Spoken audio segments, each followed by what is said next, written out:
So you're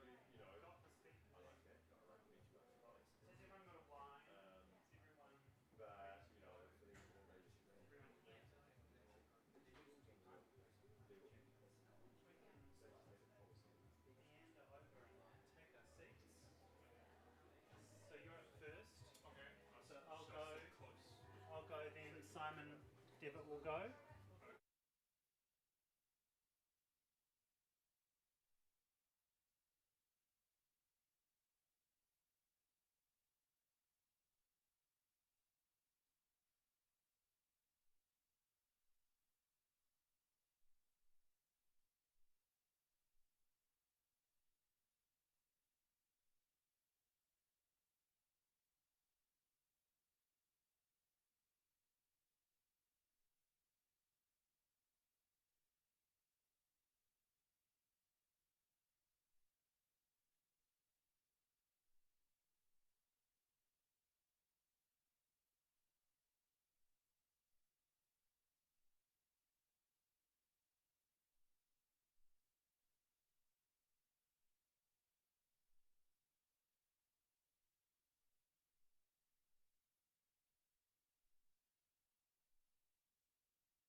Hi.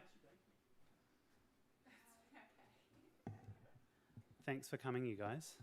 We're going to start in like a minute, and I'm just going to do a little quick thing. Then Simon's going to say something profound, hopefully, and then we'll go Sarosh. What are we doing? Sarosh, DJ, Sally. Yeah, Sarosh, DJ, Sally, and Sam. Sally Ogle is visiting from Wellington via Zoom. Couldn't be without, yeah. Okay, so we good to go? Okay. Hello and welcome. I'm Simon Farrell Green. I'm the editor of Here magazine, and I'm really excited to be presenting What Happens Now, architecture in a kind of post-COVID Aotearoa, in association with Simon Devitt as part of the Asia Pacific Architecture Festival. We were really excited to be invited to present a small presentation to use in Australia, tell you what we're up to over here. When we started conceiving of this, there was no COVID in New Zealand. While we were developing it, Auckland went into a level 3 lockdown. So we had to add the kind of to the architecture in a post-COVID Aotearoa subheading. Tonight we have some really interesting architects telling us some of the things that have come into their practice in the last year or so since the world changed and turned on its head in an instant. So we have Dr. Sarosh Muller from Pack Studio, we have Daijiang Tai from Cheshire Architects, we have Sally Ogle from Patchwork Architecture in Wellington, who is joining us via Zoom this evening. It could not be a meeting in 2021 without Zoom. And we also have Sam Karadis from Crossan Architects. Really excited to have everyone here and to be presenting to Australia via YouTube, and also to our friends in New Zealand. I'm not going to say any further. I'll ask Simon Devitt now to say something profound. Thank you, Mr. Farrell Green. Kia ora from Aotearoa. I've often been told by my architect clients that I've seen more architecture than most architects. The difference is I'm not an architect, I'm a photographer of architecture. And my eyes don't necessarily appreciate the technical detail, spot the mistakes, or see the architecture that could have been, or the architecture that is the way an architect would. As a photographer, I see other things. I'm not married to the idea that the design works. I turn up for the first time to witness layers of beauty, atmosphere, and moments. I see how the architecture serves its inhabitants, the landscape, and the community it occupies in real time. I go about recording these ingredients as if on a treasure hunt, as a single series of moments a picture story containing a broader ideal, a single-minded proposition, as seen and experienced by me. The camera can record what it sees, that is reasonably self-evident. The brief I give myself and what my very talented clients expect of me is to record how it feels to be there, the spirit of the place. And so it's with fresh eyes I arrive early and I leave late, and there's a bit of making it up as I go. It's that in-the-moment creativity, I think, that really excites me. I've been to hundreds of other shoots before this one, but never this one. And so I arrive at the shoot armed with decades of experience as a photographer, but each time I show up anew, present, seeing and feeling the newness of this moment in this place. And so it is with architecture in post-COVID Aotearoa. We'll hear from some of our very best about how they bring fresh eyes to this new world we find ourselves in. Dr. Sarosh Muller, you're up.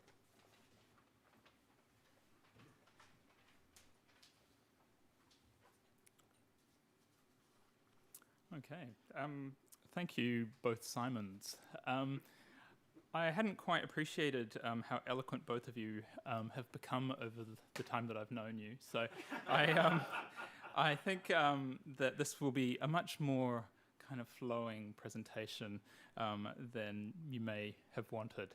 But I'm very excited to show you some of the things that we have been working on, but also to kind of freely talk about the ways that COVID has affected our practice over the last year. And I thought it was kind of worthwhile talking about the three different parts of our practice. So we work in what some people might call traditional or conventional architectural briefs, but we also create artworks and are involved in teaching at the University of Auckland. So we operate a kind of multimodal practice. And that is partly because neither Aaron Patterson or I, who direct the firm, can really focus on one thing for very long. So we like all of these mixed things. And through the last year, we have discovered that that is a wonderful part of what we do. So I'm going to show you a few projects from all of those kind of realms and talk a little bit about how COVID affected each one. So the first one I thought I would show is this house, the Wanaka Crib. And we had been working on this project for a little while, and Simon had actually just photographed it before COVID came to New Zealand. And we were tremendously proud of it. We really loved the clients. We loved how it had been resolved by wonderful builders. And we put it in for Home of the Year. And that was a real kind of milestone for us. We thought, you know, this is a great thing to get through to being shortlisted for this award. And in the first lockdown, we had that critical moment where Home, along with most magazines in New Zealand, was kind of swept away. And we had this kind of moment of what might have been.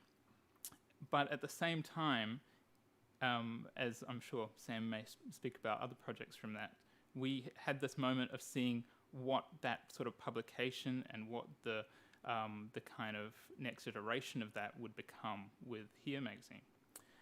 So that brings us to this project. Now, this project was a little bit later. This is Split House. It's a renovation of a single bay villa in Auckland. And this was a project that was very close to my heart because it was an opportunity to roll out a few ideas that I had been working on through my PhD in the years before. So again, we had kind of thought about getting this photographed by Simon, and he had done that before COVID arrived. And we thought, well, wouldn't it be wonderful if it went into a magazine as well? And we spoke to Simon, the other Simon, about doing that. It became the first project to be on the cover of Here magazine. And we really, at the time, were so grateful for that, but also it seemed like a kind of stepping from one side to the other, a kind of a pre-COVID and a kind of current COVID, and a kind of new world that was beyond. And that was kind of interesting as well from a design perspective, because the Wanaka Crib was really playing out a whole range of ideas that we had been working on for a long time in terms of light and shadow, and Split House dealt with those same issues, but in a slightly different way, and for a different type of client and a different sort of brief. So that moment, I think, also can be encapsulated by this project. This is the Point Wells Cricket Club, which, thanks to COVID, has only ever seen one game of cricket between Aaron and I. Aaron smashed me. So this project was really kind of wonderful for us because it was fun. Fun in a moment of kind of history which could never really be remembered as completely fun. And that sort of levity that was enjoyed in it came out through all of the kind of the detailing and the kind of the manner in which it was constructed. But it also had this kind of role as a little bit of a harbinger of doom, in that we finished the project around the same time as the other two I've just presented, and we designed these flags and went through the process of figuring out who makes flags in Auckland, and how do you make a flag, and how do you make a flagpole, and all of these sorts of things. And at the end of that, just as COVID seemed to be spreading a little bit in Asia, but still seemed a serious but distant threat, Aaron and I had a conversation about, wouldn't it be wonderful to design ourselves a flag? We've got a rooftop on the office, we could fly our own flag.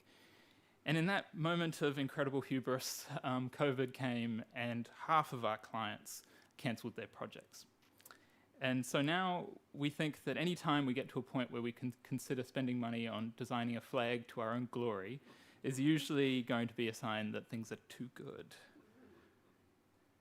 And so what do you do when things turn to custard? I go bush, and I go specifically to a place in Gisborne, and you kind of take a moment to reflect and look at other things. And reflection is a thing that we do a lot in the practice, partly because of the kind of the mode between practice and academia, but also because we're obsessed with the way that your eye works, and particularly in the way that it judges space and the representation of space. So while I was in Gisborne, we took the opportunity to install the Claude glass, which was a piece of art that we had created for Object Space 2 years before. And essentially a Claude glass is a black mirror that picturesque tourists used to use as they toured the lake districts in Europe and made watercolors of these spaces. And how it works is that because of the curvature of the glass, it creates an unnatural foreshortening of the side image. And it creates what you might think of as a kind of an image that's like a Claude Lorraine painting. Now that may seem like some very far away academia, but really when New Zealand was colonised, a lot of the painters who came here and culturally colonised the land through their artwork used Claude glasses. And they colonised places like this in Gisborne.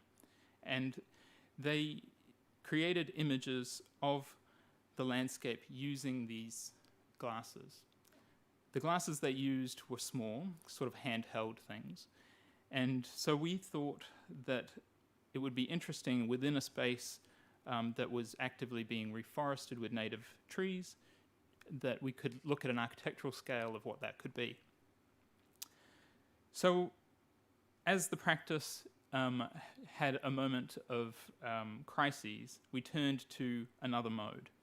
And we stepped from the kind of the buildings to the artworks. And I've just lost my slideshow. One moment, please. Sorry.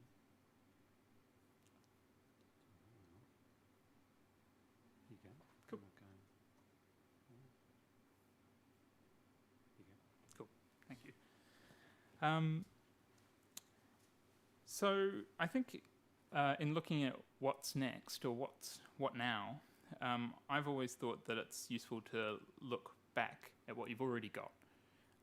And so with the practice, we thought, what we've already got is a wonderful team who's kind of invested in making great architecture. But we've also got this kind of body of artworks that create other artworks. And we had just been working on the Claude glass, and I had previously collaborated with two other artists to create an artwork called the Rainbow Machine, which was essentially a machine that makes rainbows. And so we had been making rainbows around Auckland for a little while and decided to capture those spectrums and to display them. And of course, to display them in the time of COVID means to photograph them in an empty gallery. And then to see how you can transmit those in a different way. We also thought about how our preoccupation with light and shadow and the way that your eye works could be shifted rather from light to shadow, and how our architecture and the way that we conceive of space in light could be challenged. We had been planning for 2 years before COVID came to New Zealand to do an exhibition at Coco in Christchurch. And the idea was to create a machine that drew with light and shadow and that was in continual rhythmic motion. The analogy being that architects and hopefully ourselves draw with light and shadow all the time. That is what we do. And usually the architecture is stationary and the light of the sun is what is moving. Within the gallery, we inverted that to have stationary lights and then to create a very large robotic arm that swung through the gallery rhythmically for the course of 3 months. As it cuts the beam, it creates a constantly running shadow. The curvature of the form and the truss that frames it is also revealed. There's also a kind of lovely nod to the Canterbury tradition of the pivot irrigator. And that project is one that sits more comfortably between academia and the artworks, where the University of Auckland is very supportive of our practice and trying to develop these things on what might be thought of as the margins of conventional practice. Alongside that, at the university, we teach things like drawing and construction. And for a couple of years, I had been presenting this course, which was all around complex construction and multi-story buildings. And we had to figure out how do you teach that remotely pretty much over the course of a week. As it became clear that COVID was coming to New Zealand and then came, we had to switch to using many more digital tools. This is, for those of you not currently enrolled, is how we teach online at the university. We use a system called Canvas, which helps us to collect all of the material for the courses, the recordings, all of that sort of stuff. And at the same time as we as academics are figuring out how to adapt our courses, we're also being guided by the university as they are figuring out how to deal with this global challenge. And so you have documents like this that are coming through, and students are asking you, how are we going to deal with this? How will this possibly work? How can I make my model in the workshop if we're in a global pandemic? And the result is that it's all fine. The teaching is the least of your worries, right? If everyone is kept safe, then you can switch to things like doing live Zoom lectures. And you can find new ways of teaching. And while that was a challenge at the time, it threw up a whole range of interesting opportunities, ways of teaching that have actually proven to be slightly more effective. This is a screenshot from a live Zoom tutorial where a student was presenting a draft of their assignment work, and I was drawing over, showing people what were kind of good things that were happening in the drawings and things that could be improved, but doing that live so that all of the students in the very large class can see it. This is the sort of thing that can't happen in a traditional tutorial where you're sitting next to the student with your pencil, because only that student can get that feedback. And so there are things that worked better and things that we're applying now in teaching this year. My course in particular asks students to build models at 1 to 10 and focus on the construction of a relatively significant building. And usually they do that by going down to the university workshops and making these things with steel and concrete and glass. And that has a kind of wonderful kind of benefit to their learning, in as much as they learn not only about the material but also how they're assembled.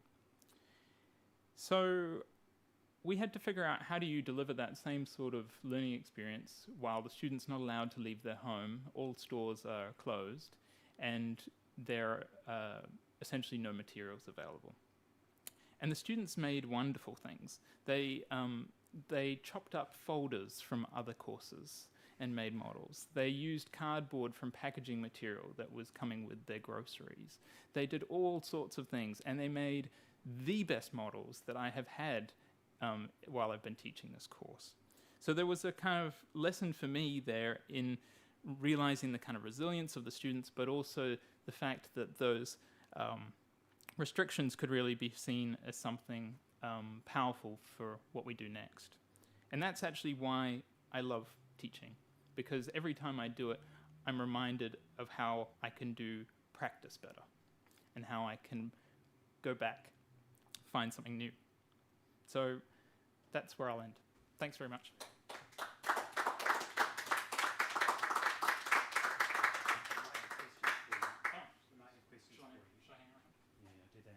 I'm going to kick it off. You talked about fun, and that's something that I'm seeing a lot of, I guess, as projects are coming back on stream now and getting finished off. It feels like there is a lot of fun in architecture at the moment, which is not something you would necessarily have described most of New Zealand architecture as until a year ago. Is that something you're seeing? Is that something that you feel coming through in your work? Yeah, I mean, I think it's important to find fun in serious things, especially in serious times, because it's a way of coping as much as anything else. But Aaron and I do have a kind of insistence on projects being fun, because architecture is really hard otherwise. It's too hard not to have fun along the way. So you should be finding something in projects that makes you smile. Otherwise, it's not worth it. Yeah.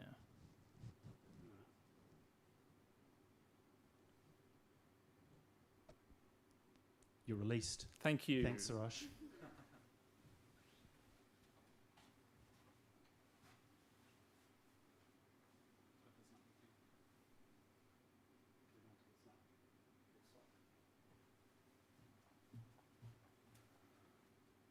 Cool.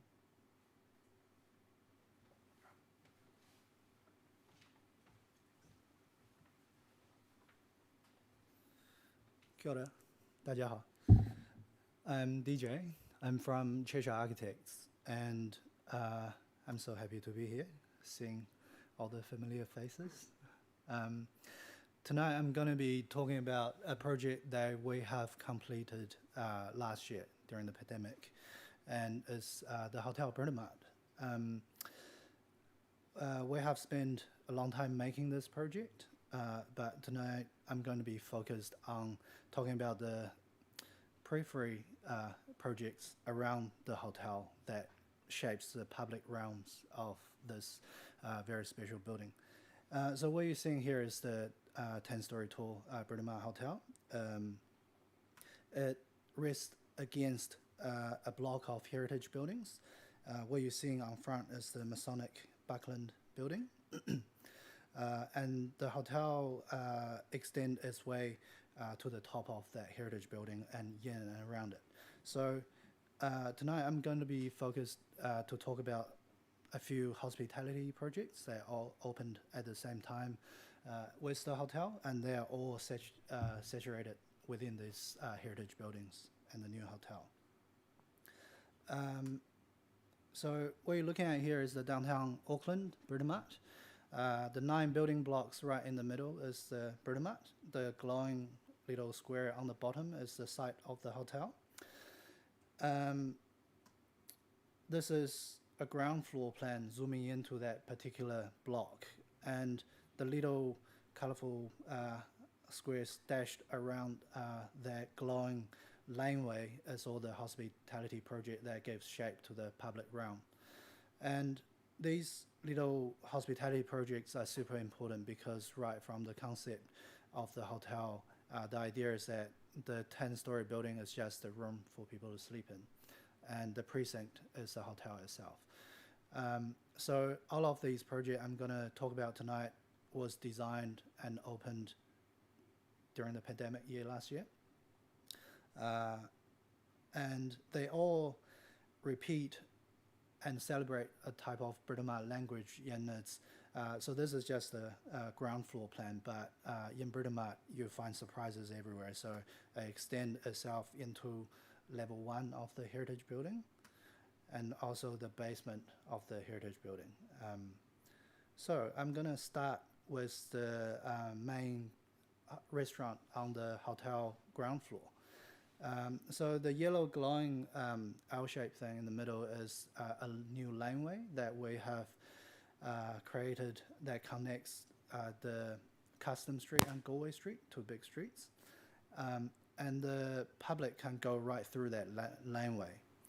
We have made a restaurant called Kingy, and the idea of it is a deconstructed restaurant. So we had the idea of the restaurant, put it apart, having the bar on the left-hand side of the laneway, the kitchen on the right-hand side of the laneway, a bakery on the bottom, and they extend right out into the ground floor lobby where it's used as a private dining room for the guest, and all the public sits in the laneway, so they're using the lane as their restaurant. And it's kind of wonderful in a way that it really blurs the boundary between public, laneway, restaurant, seating, lobby, all of that stuff. And all of those things gives action to the laneway.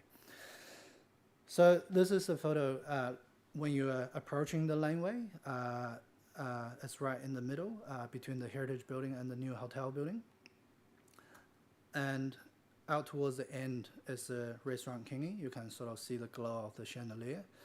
On the left-hand side is the main hotel lobby. On the right-hand side, we create a new window on the heritage wall where you can see into another restaurant. So this is a photo of the hotel lobby itself. So it opens onto that laneway rather than the main street. Here's a glimpse of the seating types in the lobby. So if you have a big group of people come in or you want to have a quiet conversation, people usually stay in that area. Otherwise, if the restaurant gets really busy or if the guest wants a 12-person sort of dining experience, they can close the curtain in the lobby and make this room into a private dining zone. You can see the glow of the lanterns on the other side of the laneway inside that window. So that's another restaurant which I'm going to talk about. The reason for that window is exactly to make people feel like when they're sitting in the hotel, they also get an action on the other side of the laneway into that restaurant. When you walk further down into the laneway, this is the core of that heritage building. So on the right-hand side, behind that big glass, is the bar. In front of you, that black box with a hatch window filled with timber logs, that's the kitchen. And people, where I'm standing at the moment, that's the laneway with the seats, where the public seats. This is a view into the bar that was previously on the left-hand side. The chandelier was made by handmade glass, trying to create some sort of explosion of light on the sky. The bar on the bottom it's a New Zealand swamp curry, and apparently it's 20,000 years old. Should be in the museum. It's so beautiful. At the end, people occupies the natural curvature of the curry bar, and it's created as a reverse sort of contour to really emphasize the mass of that piece of timber. And just outside those glass doors, there's a semi-outdoor place where people can sit in front of a wood fireplace with a view to the hotel lobby and a view into the restaurants. And then in the laneway, you get a view into the kitchen. We sort of de-architecturalized it by lining it with like timber logs, and they use those timber logs for the pizza oven and the fireplace. But inside of it, it's just really a green box with mosaic tiles on the wall, and the image of the tile is a reference to the minibars in the hotel rooms. So there's a small connection in there. And then this is standing in the lift lobby for the offices on the floor above, looking into the laneway and then into the hanging chandeliers. So for people in their office, when they go through that laneway, they have to get used to going through the public realm, squeeze through the restaurant seaters, and then into their own office lobby. So it's quite interesting. And then this is a floor plan of level 1 of that heritage building and the hotel. So we have to go one level up from that heritage lobby into this room. So what I'm going to show you is the colored portion on the southern half of this building. It's a function room that people can rent out and hire for private functions as part of the hotel facility. Within it, there's so this is where you're entering that function room. We got 5 cabinet makers all in there at the same time trying to make this happen, because the brief and the completion was within 3.5 months. So it was a good party. We know every cabinet maker, and the cabinet maker knows each other, and their staff knows each other and hate each other's stuff moving around to other people's companies. So it was good fun. And what you're seeing is the main corridor. We're calling this the gallery, with sandblasted fence on either side, and those fence was done by a little car mechanics just on Newton. On one side of it, there's a wine cellar where they do private wine tastings, and out in the room, it's very lounge-like space, and people can sit there, look outside the windows, see right into the hotel lobby and the laneway below to get all that action. There's a little bar on the corner. You can see that artwork on the right-hand side, so it's all in one big room. And we worked with some local New Zealand artists and commissioned some artists to do some pieces for that particular room. There's a little private dining room right in the corner, tucked away, with a view into the prep kitchen right in the center of that space. And that prep kitchen does all the food for Kingy downstairs and supplies the food here. So they're all interconnected. So next project, we're down onto ground floor again. So it's on the western side of the laneway. You have to climb up some stairs. It's where the old 1885 used to be, for those who have had good time out there.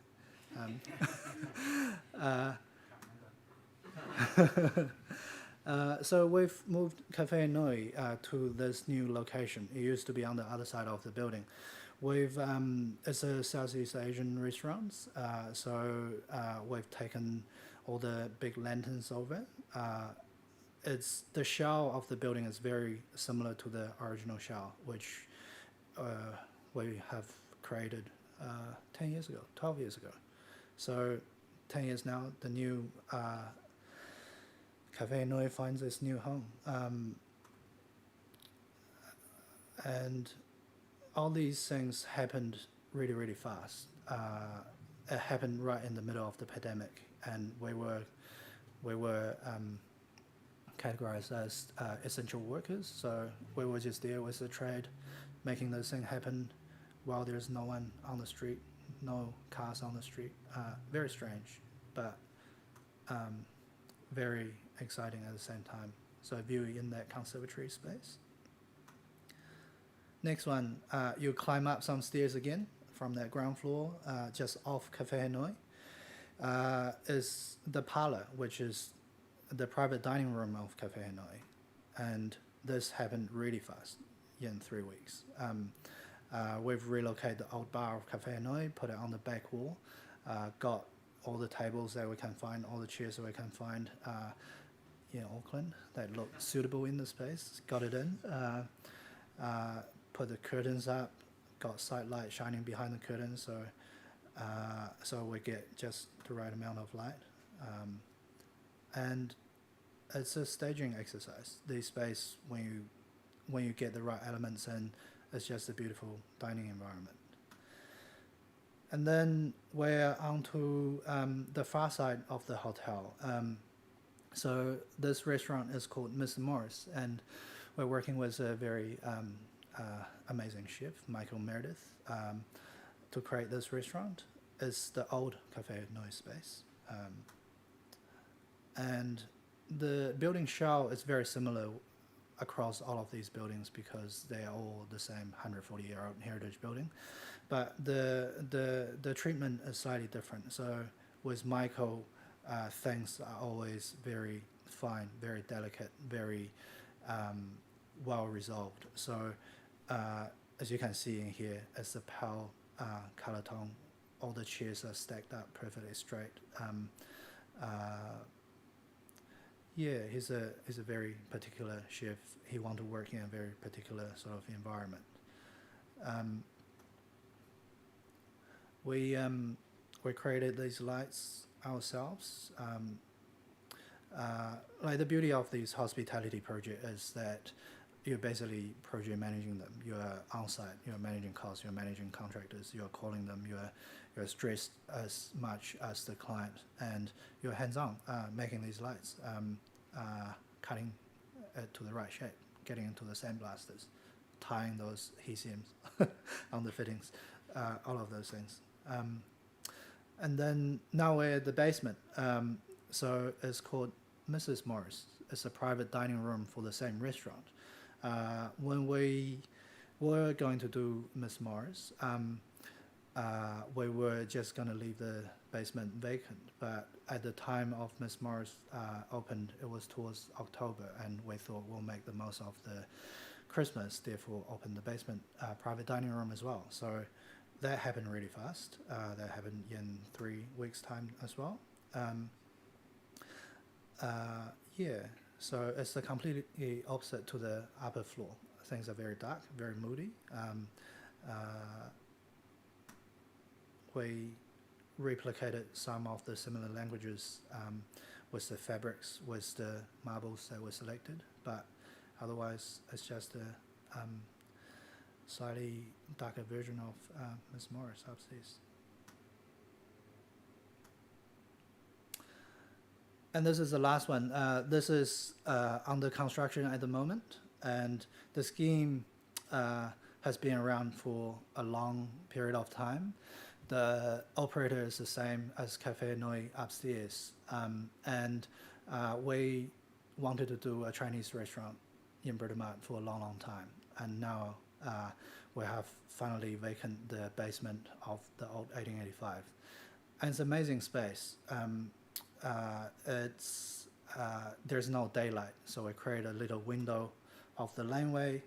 I don't have any finished photos, so I have to show you my design sketches. So it's that little basement space in the cross section where you can get some natural light into the room, and that view you get from the laneway from the hotel lobby.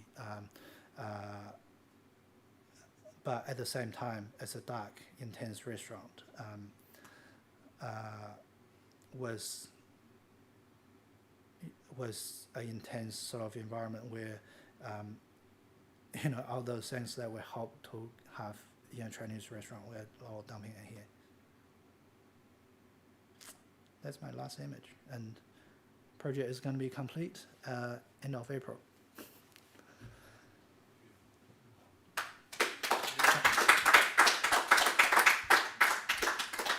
Has anyone got any questions? You got a question? TJ, Cheshire hospitality work is very highly crafted, very artisan, to the point where it softens the architecture, almost like a romantic deflection in some way. How early in the process are you imagining and who you'll get involved with this crafting of the space outside of the architecture? Thanks, Simon, for the question. We don't really know what architecture should carry, shouldn't carry. We just do whatever is needed to make the space extraordinary. All of these operators, they are extraordinary people, and they are very normal people, but they are basically selling their houses and doing whatever they can to create these restaurants.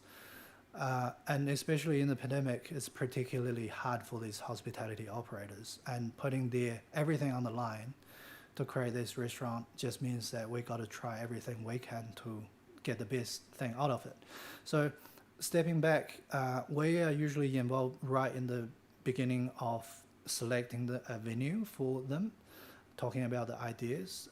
And Bruna Mart is an interesting space.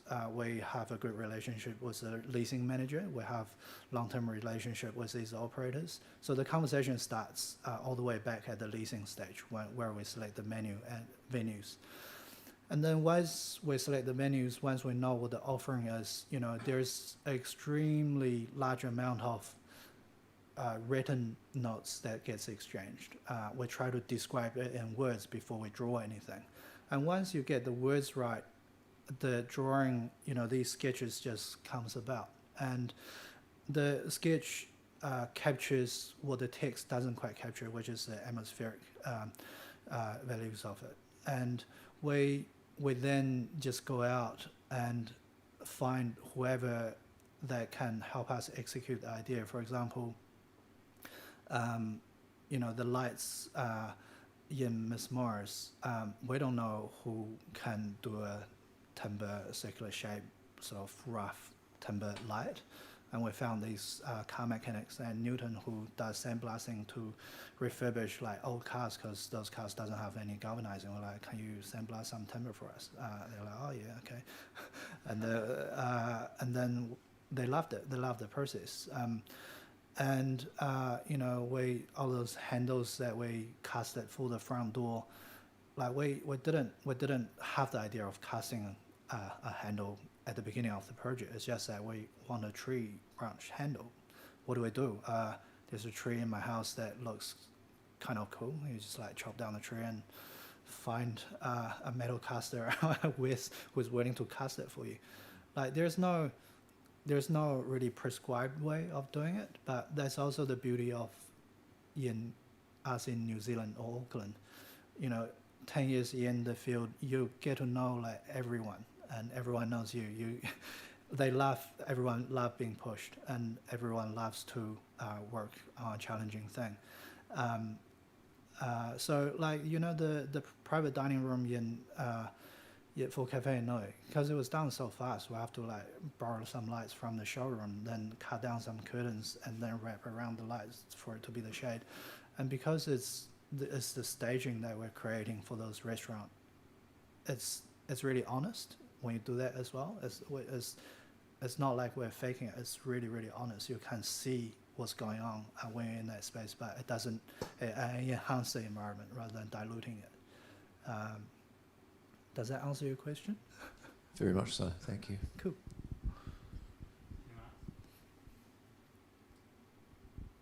Thank you.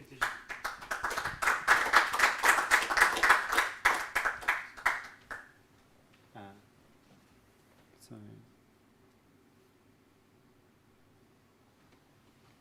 I'll stay here. This is where it gets technical. and we connect with Sally. Hello? Oh, you can hear us. Can you? It's the Zoom conversation. Can you see us? I can't see you. Oh, but I can you hear us? We can hear you. Okay. Turn your screen on.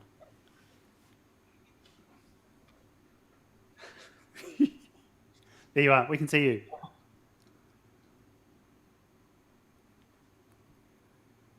Right. It wouldn't be a Zoom conversation without a couple of technical difficulties, right? All right. You want to share your screen? You are good to go. Great.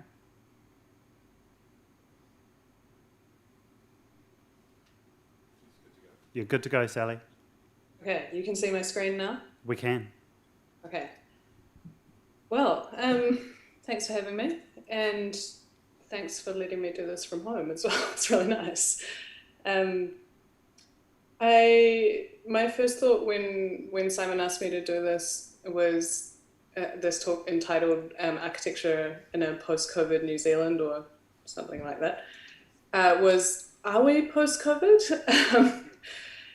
And I think that, but nonetheless, I've reflected on what that means for us as a practice, and I guess the next 10 minutes will be some thoughts on that. But I think the first thought was that it's a pretty changing environment, and that our thoughts on what our practice was going to look like in March 2020 are very different to what that looks like now. And I think also architecture, local architecture in New Zealand post-COVID is also inherently tied up with what does architecture in New Zealand look like in a housing crisis with a booming property market? And it's pretty hard to separate those two things. And so that will, I guess, probably be a theme I return to. But I am trying to move slides, and that does not seem to be working.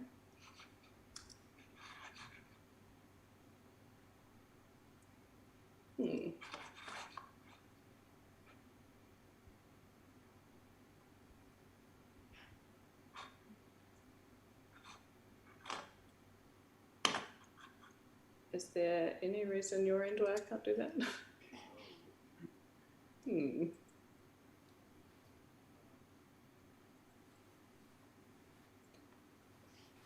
Tell you what, Sally, I've got them on mine. Yeah. So I'll fire them up here, and we'll share them, and then you can. I'll just keep talking. You can keep talking, and you can say, next slide, please. Next slide was just a big slide that said flexibility on it, which is one of the things that post-COVID practice has meant for us. Tom, that's good. Patchwork architecture is based in 2 locations, me in Wellington with 3 of our staff, and Ben in Whanganui with another one. And we've been working that way for most of our practice. So in some ways, coming into COVID and lockdown wasn't really that different for us, that it was an extension of that, and that we extended that flexibility to our staff. And that meant that we were more mindful of what home looked like for other people, and the impact of home on work life, and that working from home in your spare bedroom with a great desk set up is quite different to working from home in a flat of 5 people where everyone's on a Zoom meeting at the same time. We're also really aware that given the booming property market in New Zealand, we're really lucky that we're in an industry that is quite easily, aside from the actual building of buildings, quite easily able to work from home, and we haven't been hit as hard as a lot of other people. We've also seen a lot of flexibility in terms of the type of work that we're doing, and a lot more sort of speculative or feasibility work where, and to be honest, I think that's probably more of a booming property market thing than a post-pandemic thing. And flexibility, we're also seeing flexibility quite literally in the briefs that we're getting from clients, in that they're asking for a lot of flexible spaces. People are people are home more, and they need their houses to do different things to what those houses were doing a year ago. And the obvious one is a home office, but more living spaces, more people at home, more room, or more ways of using the same spaces throughout the day. How are you getting on with those slides, Simon? Pretty good. We've got celebrating the small now. Oh, great. Okay. The next thing, okay, great, perfect. We're on. We also think in the post-COVID or I don't know, changed practice environment that celebrating the small wins is really important, and that the small things can be just as transformative as the big in someone's home environment. So I think there are 3 images here of Vivian's, which is a 28 square meter apartment that we inserted a piece of joinery into, basically to contain her bed and stop the whole house feeling like it was a bedroom. We're seeing that now. Another thing we've seen is keeping it local. We're starting to see quite a lot of supply chain disruption on our building sites. And that's not only meaning that we're thinking about the products that we're using, so that might be using Abodo claddings rather than cedar. The image you're looking at is the Hotbox project, which is actually a pre-COVID, but it's also those supply chain disruptions are accelerating some of the conversations around sustainability.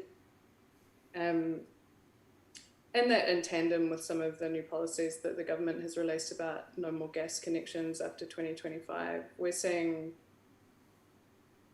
our clients thinking more about sustainability and resilience in their homes. I think I've also got an image there of the interior of the Hotbox, where we're working with local mills on custom timber profiles and using macrocarpa rather than imported woods. Or going down to the local steel fabricator and getting a punch splashback for the kitchen. This is really testing my memory because I can't even look at my slides on my own computer. Post-COVID also looks like uncertainty for a lot of people.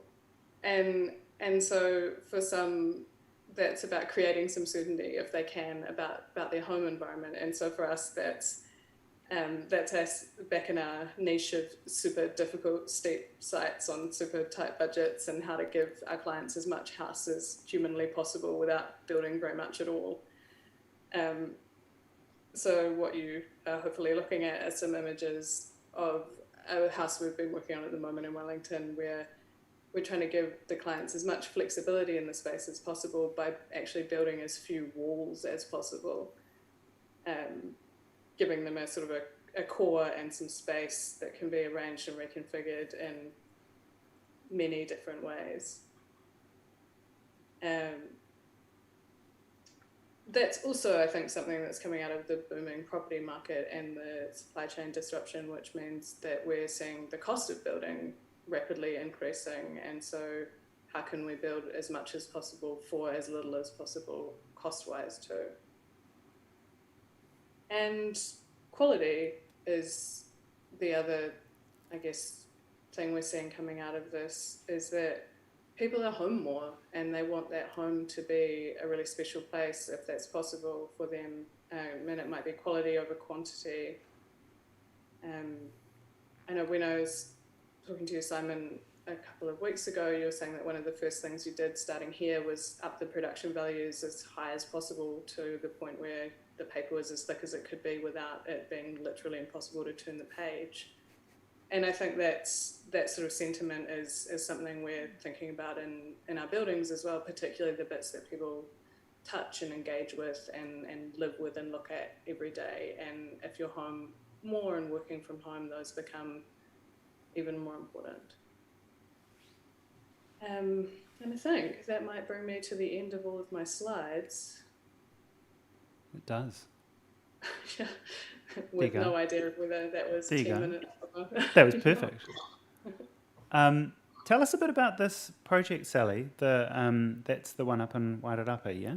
We've got images of it, and it looks beautiful, and no one's seen it yet.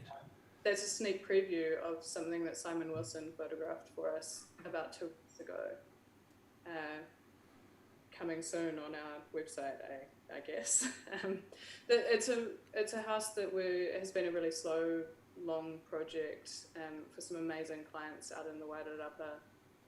And they live out there and work from home, and were doing that prior to COVID.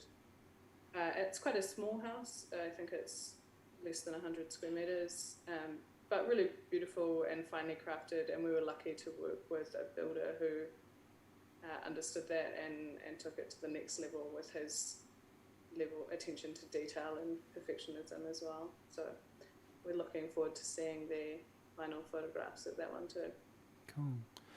I got a more formal question. You've always worked, I guess, not always, but a lot with young clients, as you said, pushing up against tough sites, sort of tight budgets, that sort of thing. Is that with the cost of building and that sort of thing? How are those clients dealing now? Because it feels like maybe 2 years ago they could just get something built, but as property prices go up, that sort of thing. How are those sorts of clients coping? Yeah, good question. It's really difficult. The cost of building has increased really significantly over the last couple of years, and our quantity surveys are saying 10 to 15% in 2020 alone, and that's a lot. And yeah, we're seeing people in a difficult position where maybe the cost of building something and the value of the thing you're building, like if you were to sell it, that equation still works out fine. But there's a limit to how much people can pay in their mortgage, and so they just literally can't at some point. It's difficult, and to be honest, it's quite depressing. It's not getting any easier doing things on tight budgets, that's for sure. Has anyone else got any questions? No. Sally, well done. Thank you. Nailed it.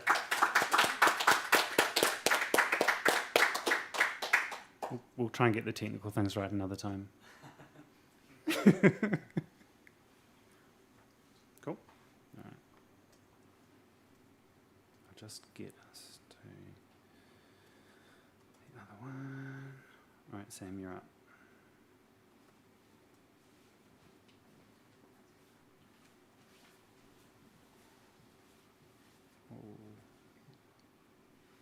There you go.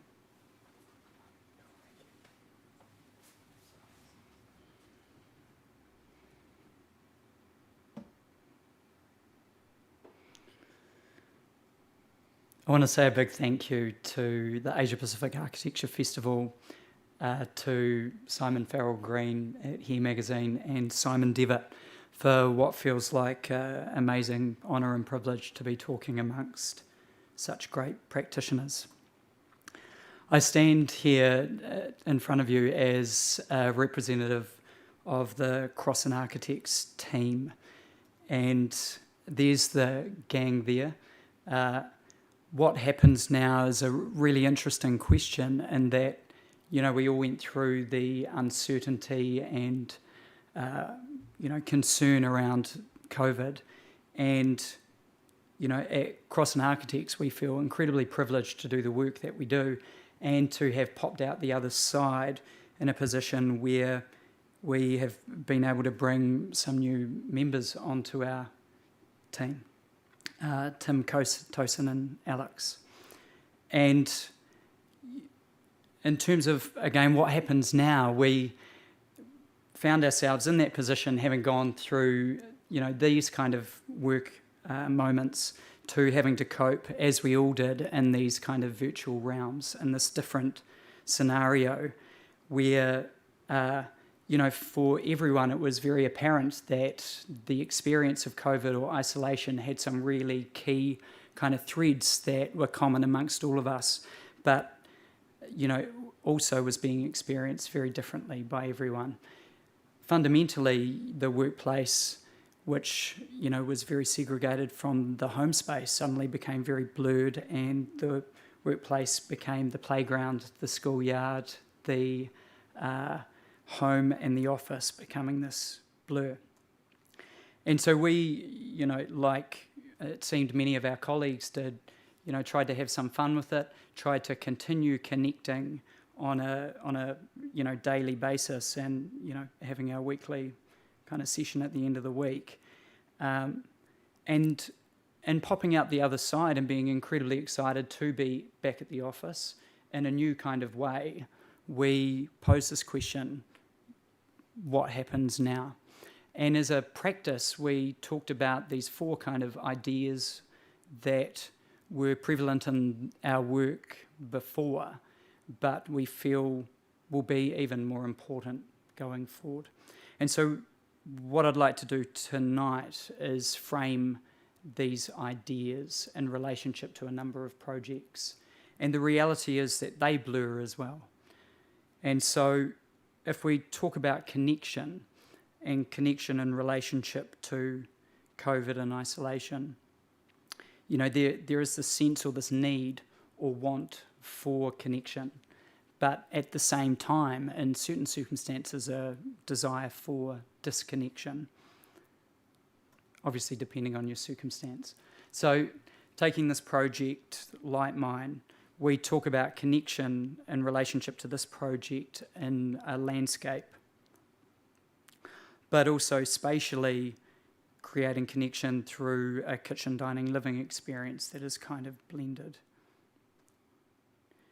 And, you know, creating spaces that allow a greater sense of connection. But at the same time, you know, where we try and connect vertically, we may want to disconnect horizontally, I guess, and, you know, find ourselves in a space where we can contemplate, or perhaps, you know, sit disconnected, or retreat into our own sort of haven, I guess, while still remaining connected to the elements, to the sun and the sky. So moving from connection in relationship to landscape to the cityscape, this is a home recently completed in Westmere, where we have this very direct connection to the street. But then this disconnection from the street and an ability to create connection in a more private way through an outdoor courtyard pool space and a kitchen, dining, living zone that flows into that outdoor courtyard. And again, playing on this idea of connection and disconnection, creating a space where someone might be able to disconnect, you know, sliding down a little chute into a backyard for a moment of isolation, or again retreating to a place of sanctuary. And, you know, exploring that idea of being still connected to the street, but disconnected in a private way.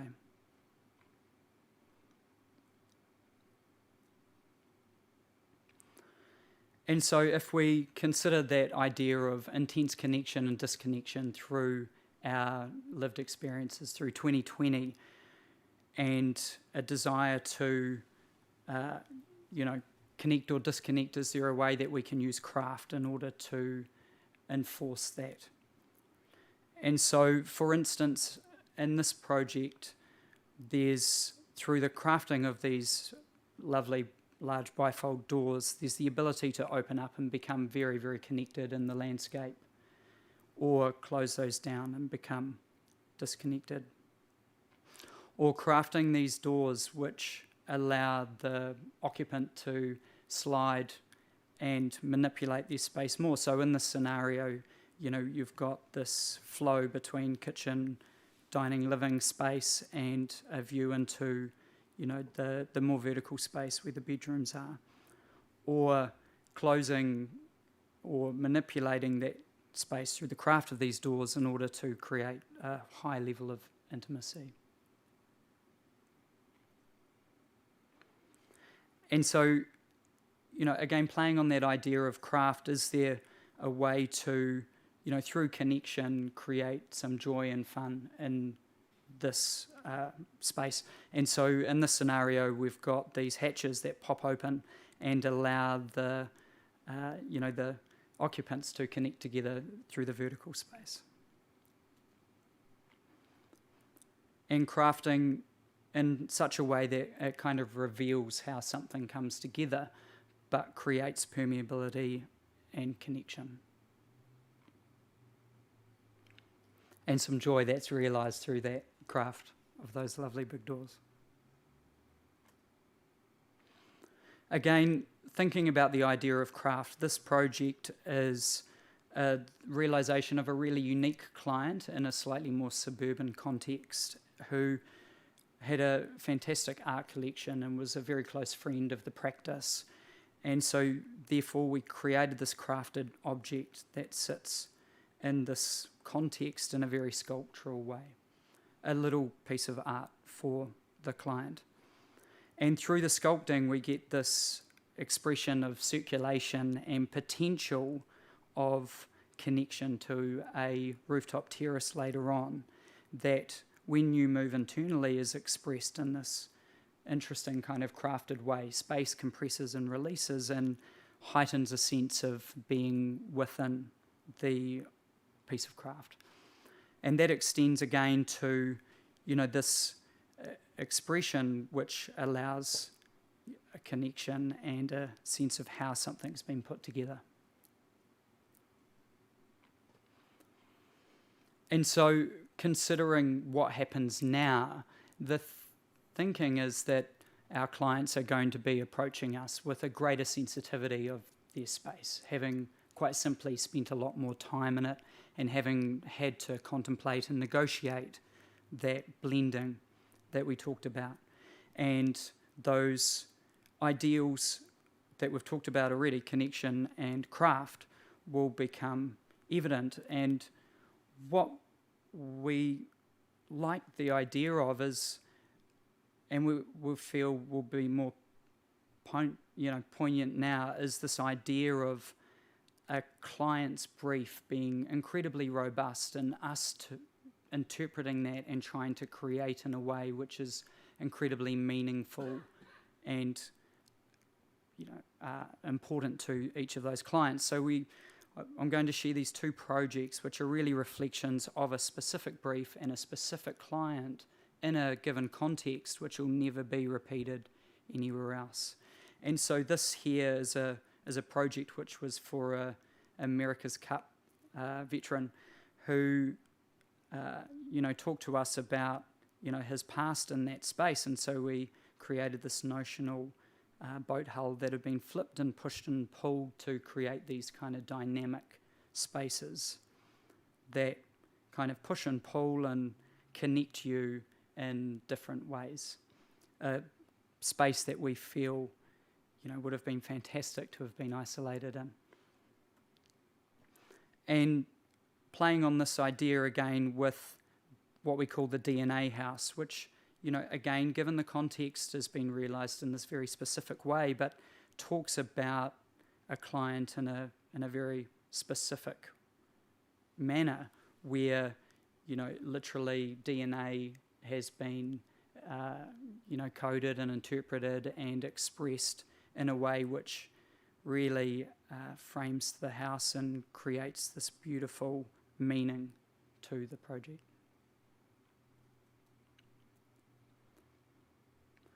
Now, taking those three ideas, craft, connection, and client, a big question for us in the practice and a really exciting work that we're doing is, how do you take those ideas and create them on a community level?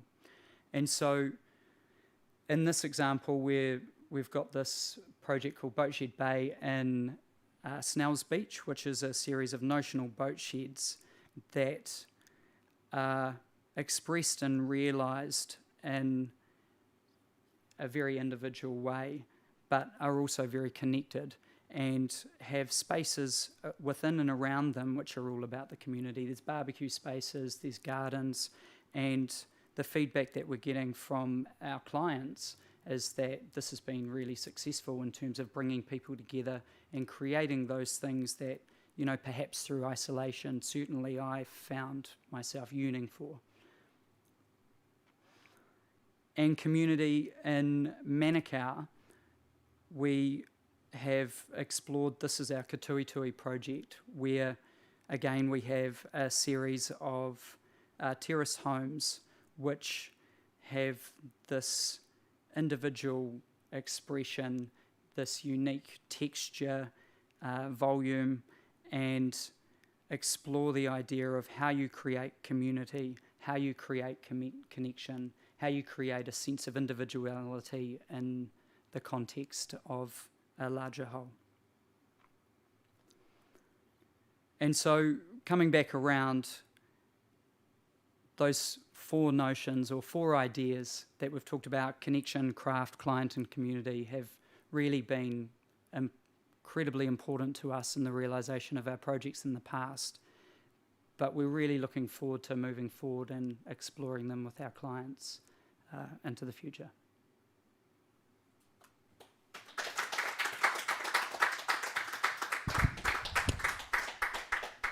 Any questions? Oh, you're all a quiet bunch. I want to know, I feel like our heads are in two places at the moment. We want community and connection and people in our lives, and then every now and then, and I know I'm doing this just in my own personal life, and then I hibernate and disappear and withdraw and cancel events, and it's this complete yin-yang thing, let alone whether or not you get shut down and you're into a lockdown and forced to be at home. Is that sort of perplexing thing, is that something that your clients are starting to talk about? And how the hell do you deal with that as a designer? Well, I think that's the reality that we're currently in, right? This great sort of uncertainty has us yearning for that, you know, sense of connection, that sense of community. But then, you know, those comforts of kind of hiding away or having that space to retreat to are equally as important and on any given day based on, you know, where you're at on that day either, really appealing. And so I think, you know, what is interesting for us is that notion of, you know, spaces for occasions, the ability to craft space in such a way that it allows for that kind of spectrum of feeling and that idea of kind of finding comfort or a place to be within your place that allows you to feel that way, right? I mean, I think what you're describing in a really lovely way in front of everybody is, you know, those kind of emotions that we all feel, right? So, you know, I guess the interesting thing about, you know, what you know, Simon does with capturing these beautiful photos is, you know, there is this way of kind of creating this connection through one means, you know, that visual mean, and then being in it physically, you know, what are those other possibilities, I guess. Yeah. Brilliant. Thank you. Anyone else? No? Thank you. Thank you, Sam. Cool. Thank you, Simon.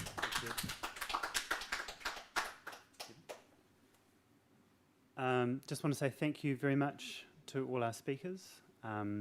Thank you to Simon for helping organise this. And I also neglected to thank Object Space for hosting us this evening, and also the Warren Trust, who so graciously funded the incredibly complex AV requirements for the evening.